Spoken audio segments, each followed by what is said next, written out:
Hello, अस्सलाम वालेकुम, welcome back to another video. In this video मैं ये बताऊंगा कि किस तरह से मैंने पाकिस्तान से डायरेक्ट जर्मनी के अंदर एज अ सीनियर लेवल की जॉब हासिल की। पाकिस्तान से डायरेक्ट किसी वेस्ट कंट्री के अंदर जॉब सिक्योर करना वाकई ही एक ट्रिकी काम है। ऊपर से जब भी आप किसी एक कंट्री को टारगेट करते हैं कि वहाँ के बारे में रिसर्च करते हैं तो आपको देखने को मिलता है कि भाई वहाँ पे लोग ये कह रहे हैं कि रिसेशन है, इधर जॉब्स नहीं है, हम लोग भी खुद बेले बैठे हुए हैं। लेकिन फिर भी दूसरी साइड पे दूसरी पिक्चर पे अगर हम लोग देखें तो मेरे जैसे कैंडिडेट्स को यहाँ पे डायरेक्ट कंपनीज बुला रही होती हैं। इनफैक्ट अब तो ये जर्मनी जैसी जो कंट्रीज हैं वो जॉब्स वाले इंडिविजुअल के लिए और भी आसानियां बना रहे होते हैं वीजास के अंदर। और मेरा पूरा प्रोसेस 1-2 महीने के अंदर हो गया था। मेरा वीज़े का प्रोसेस पूरा 5 दिन के अंदर वीज़ा मेरा आ गया था। तो इस टाइप की भी चीज़ें हो रही थी। क्यों? क्योंकि इन कंट्रीज़ को यहाँ पे टैलेंट की ज़रूरत है। तो टैलेंट हमारे मुल्कों में सबसे ज़्यादा है होता है। बस ये है कि टैलेंट लोगों को बेचना नहीं आता है। ऐसा नहीं है कि कोई मैं बहुत बड़ा एक्सपर्ट हूँ। इसमें थोड़ा बहुत ज़ाहिर-सी बात है लक भी चल जाता होता है। क्योंकि आप नहीं हैं अकेले, ढेर सारे और लोग भी हैं और ऐसा नहीं है कि आप काबिल नहीं हैं।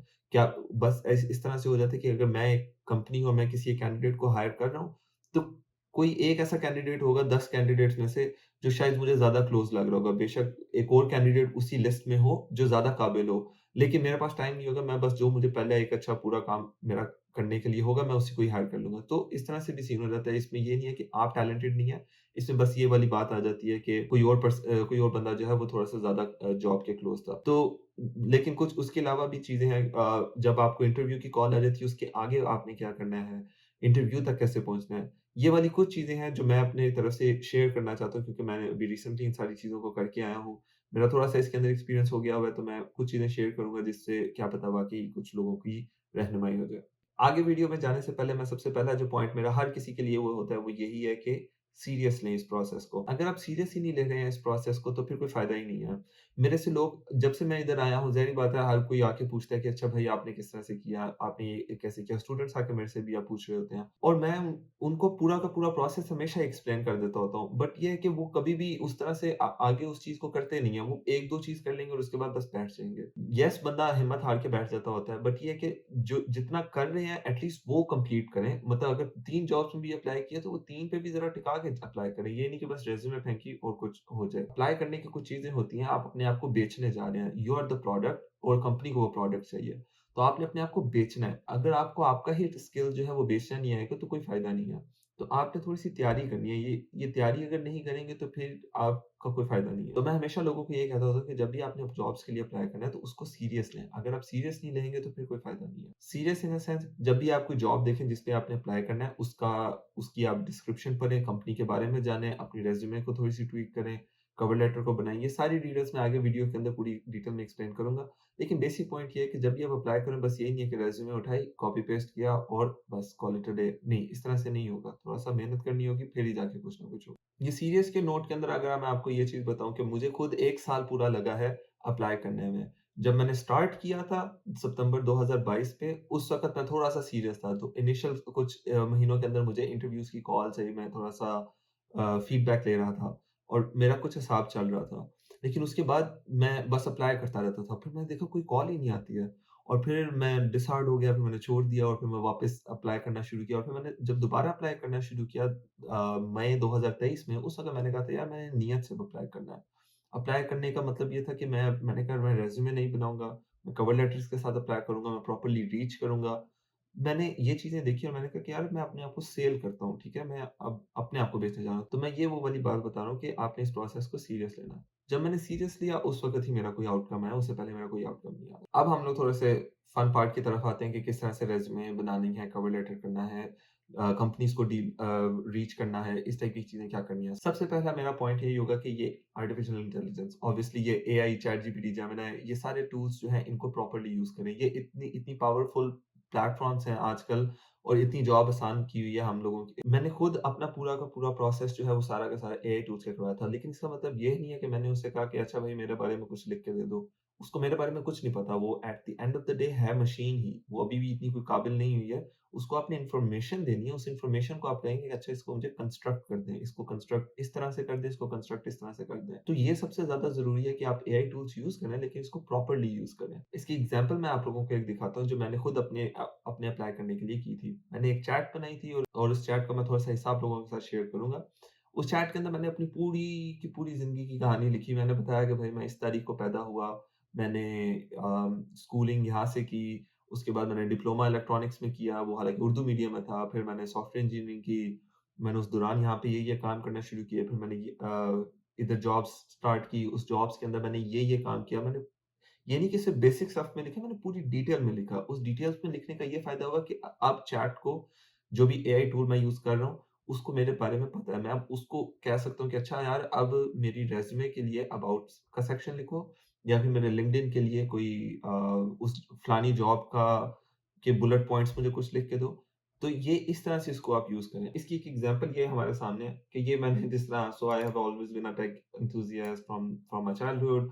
मैंने एक पूरी की पूरी कहानी लिखी कि मैं किस तरह का बंदा हूँ, मैं क्या-क्या करता रहा हूँ, मैं क्या-क्या काम किए हैं, और मैंने इस तरह से काफ़ी ढेर सारी अपनी इन्फॉर्मेशन जितनी भी थी, मुझे ये टाइम लगा था करने में, लेकिन मैंने ये सारे कुछ करके मैंने उसको जितनी भी डिटेल थी, मैंने सारी की सारी डिटेल करके मैंने बताई। उसके बाद फिर मैं बस उसको यही कहता था, okay now right about me for LinkedIn.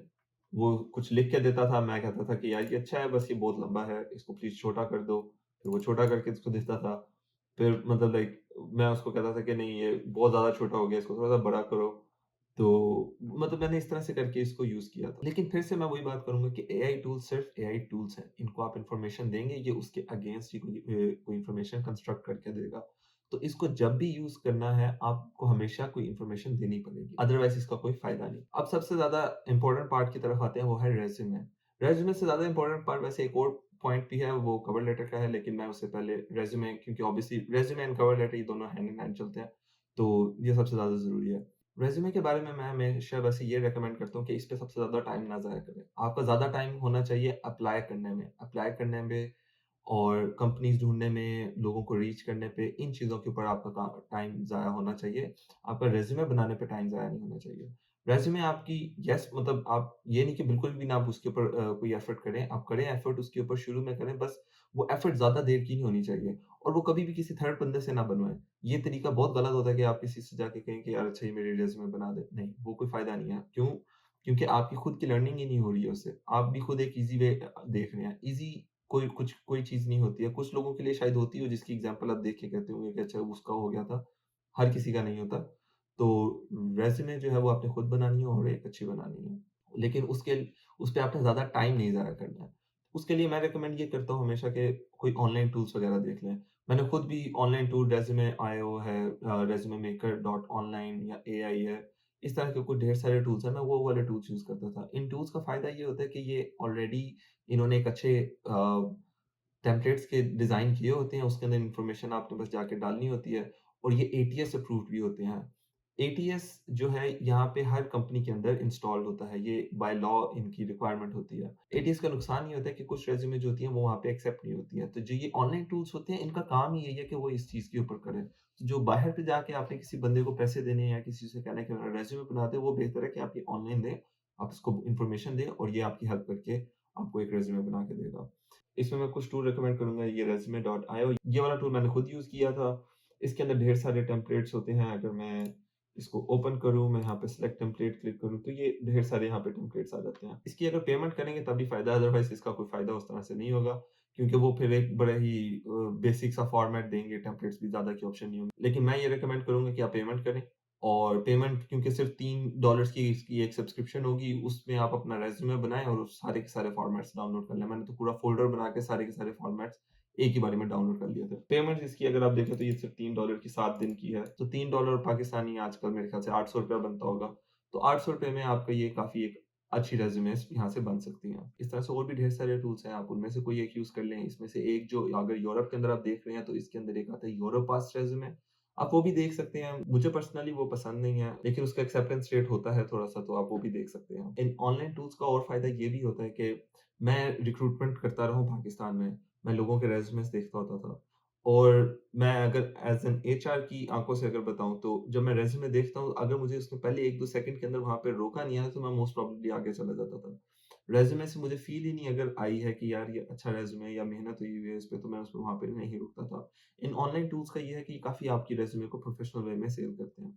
तो उसका फ़ायदा काफ़ी ज़्यादा होता है कि वो कैची होता है कि अगर बंदा एक 10 रेज़्यूमेज़ को देख रहा है, तो उसमें से आपकी रेज़्यूमे अगर स्टैंड आउट कर रही है, तो मैं उसको ज़रा एक दफ़ा देखूँगा। आगे आप पे है, ज़ाहिर-सी बात है कि आपका स्किल किस तरह का है, अंदर लिखा क्या हुआ है।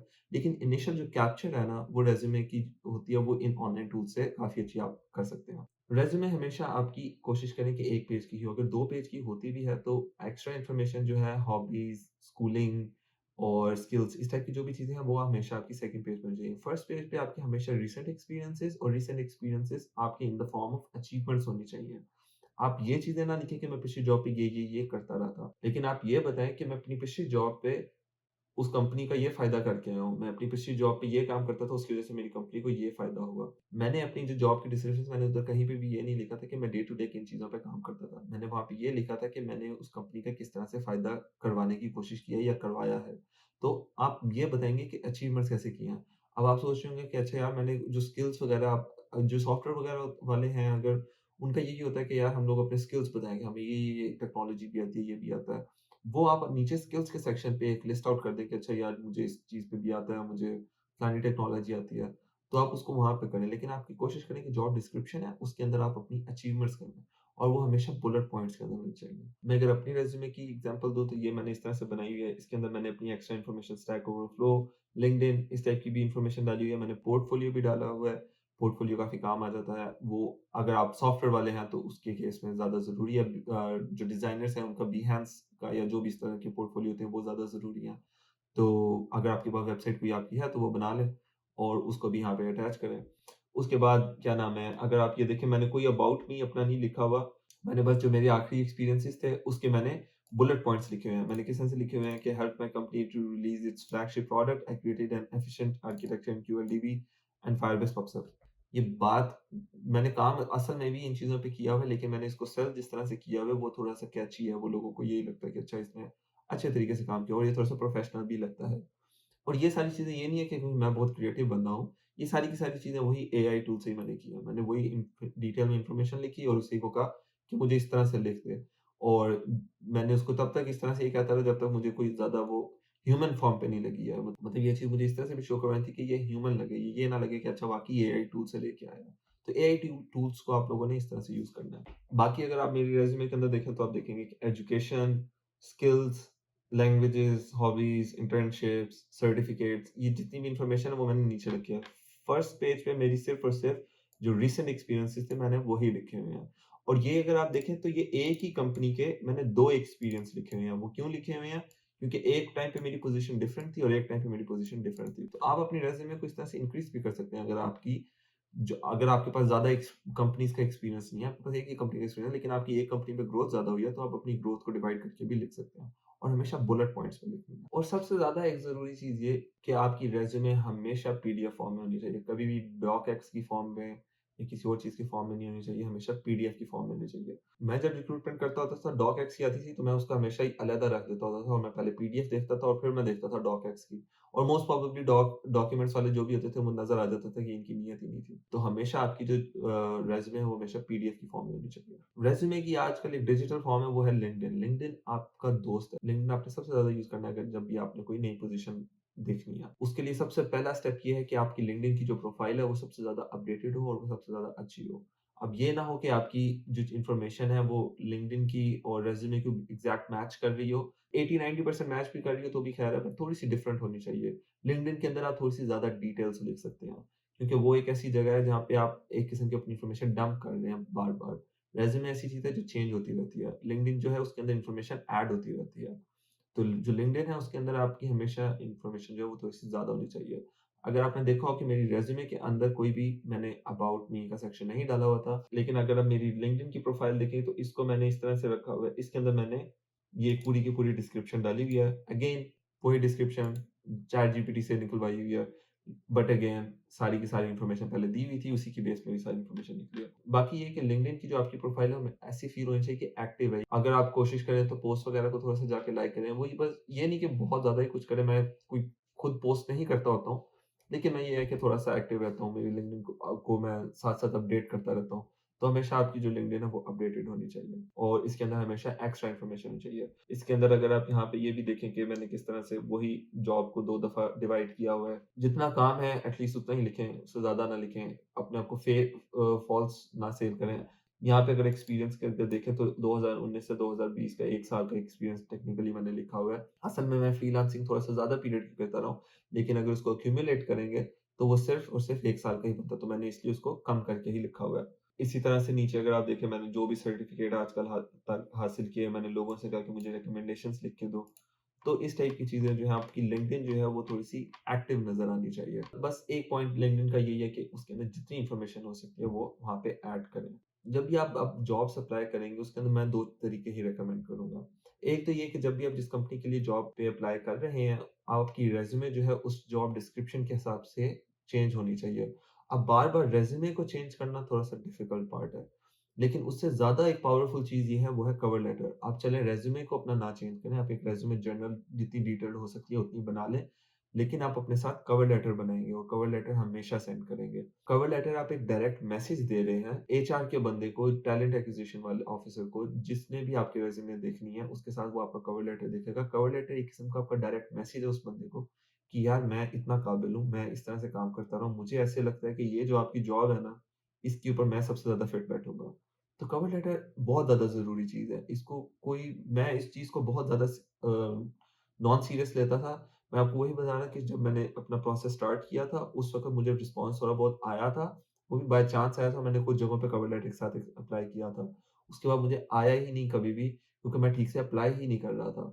और फिर जब मैंने रीस्टार्ट अपना अप्लाई करना शुरू किया था, मैंने उस वक़्त जब ये वाले सारे जो प्रोसेस मैं इस वीडियो के अंदर शेयर कर रहा हूँ, ये वाले जब मैंने सारा चीज़ें करके किया, मैंने सिर्फ़ 3 जगहों पे अप्लाई किया था, उन तीनों में से एक ने मुझे इंटरव्यू के लिए कॉल की और वहीं पे ही मेरा सारा प्रोसेस खत्म हो गया था। तो वो सारा का सारा मुझे अभी भी पता है, वो सिर्फ़ और सिर्फ़ मेरे कवर लेटर की वज़ह से हुआ था। कवर लेटर बहुत ज़्यादा ज़रूरी है और कवर लेटर कोई बहुत ज़्यादा डिटेल में नहीं होना चाहिए। अब वही चैट जीपीटी से बेशक लिखवा लें, बस वो थोड़ी-सी इन्फॉर्मेशन हो, उसके ऊपर लिखा हो कि ये किसके लिए है और बस वो आप बेसिक उसके अंदर बताएँ कि मैं इस तरह का ये काम करता रहा हूँ।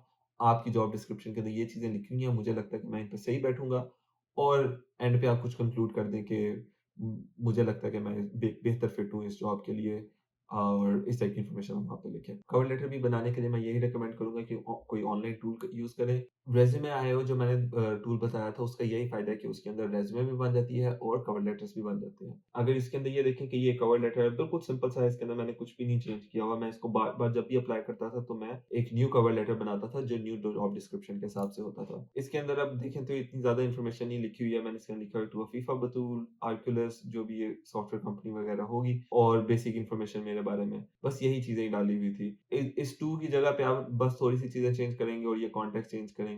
जिस जॉब के अंदर आप अप्लाई कर रहे हैं। बाकी ये सारी इन्फॉर्मेशन वैसी ही रहेंगी। अगेन वही तरीका है, मैंने क्योंकि सारी डिटेल डाली हुई थी, मैं उस चैट जीपीटी के अंदर वही जॉब डिस्क्रिप्शन उठाता था, उसी चैट के अंदर पेस्ट करता था जहाँ पे मैंने अपनी सारी इन्फॉर्मेशन डाली हुई है और उसे कहता था कि यार इस जॉब डिस्क्रिप्शन के हिसाब से मेरा कवर लेटर का ना थोड़ा-सा पैराग्राफ बना दो। एक्जिस्टिंग वाला मेरा पैराग्राफ ये है, मुझे थोड़ा-सा न्यू बना के बस दे दो, जो इस जॉब डिस्क्रिप्शन को एड्रेस कर रहा हो। तो इस तरह से एआई टूल्स को हमेशा यूज़ करना है आपने। मैं ये तीनों सेक्शन में कहता हुआ आ रहा हूँ और ये मैं आगे भी कहता रहूँगा, तो एआई टूल्स को हमेशा इस तरह से यूज़ करना है। अब आपकी रेज़्यूमे होगी, लिंक्डइन हो गया एंड कवर लेटर भी हो गया। अब आपने जॉब्स अप्लाई करनी है। जॉब्स अप्लाई के लिए ढेर सारे टूल्स हैं ऑब्वियसली। बहुत ज़्यादा जो पावरफुल है वो है लिंक्डइन।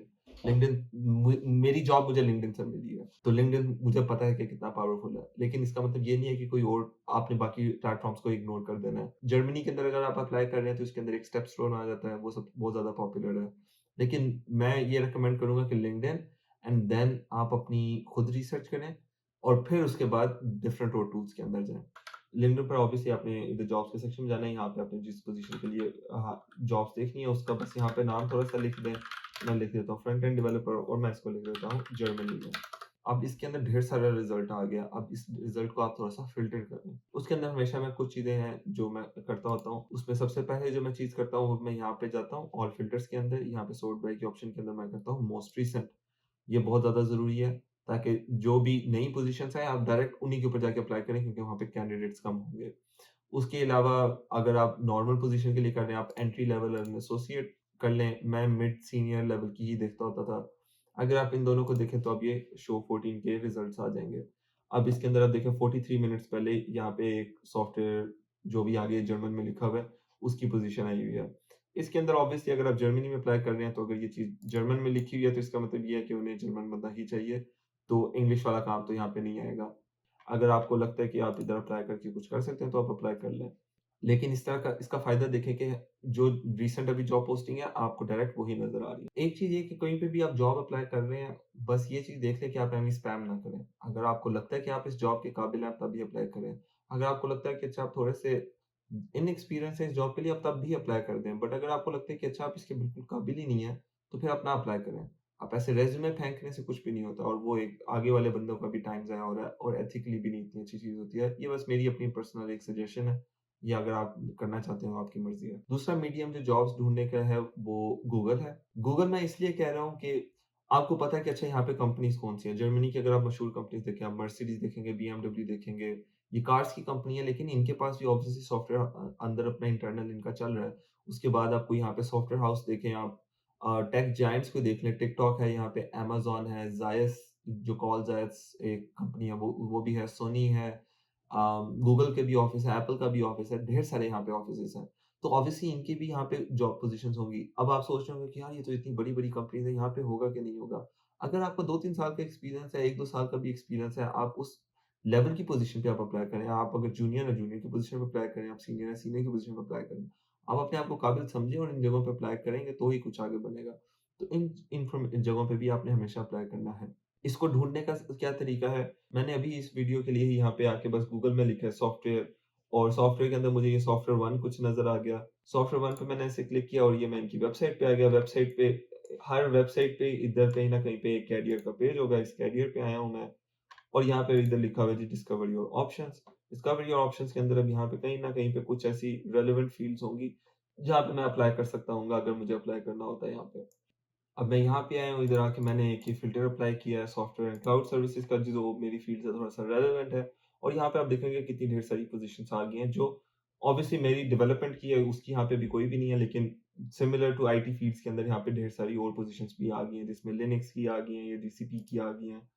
और भी ढेर सारी जॉब्स यहाँ पे आ गई हैं। तो सिर्फ़ ये नहीं है कि लिंक्डइन ही है, इसके अलावा भी आप यहाँ पे देख सकते हैं। अगर आपने कुछ साल काम किया भी हो ना रेलेवेंट फ़ील्ड में, बेशक आपने किसी और टेक्नोलॉजीज़ पे काम किया हो लेकिन फ़ील्ड आपकी एक ही हो, तब भी आप अप्लाई कर दिया करें। बेशक आपको बस लगता है कि आप इसके लिए कैपेबल हैं। ये ना हो कि अगर आपको ये लग रहा है कि अच्छा कैपेबल ही नहीं है तो फिर ना करें।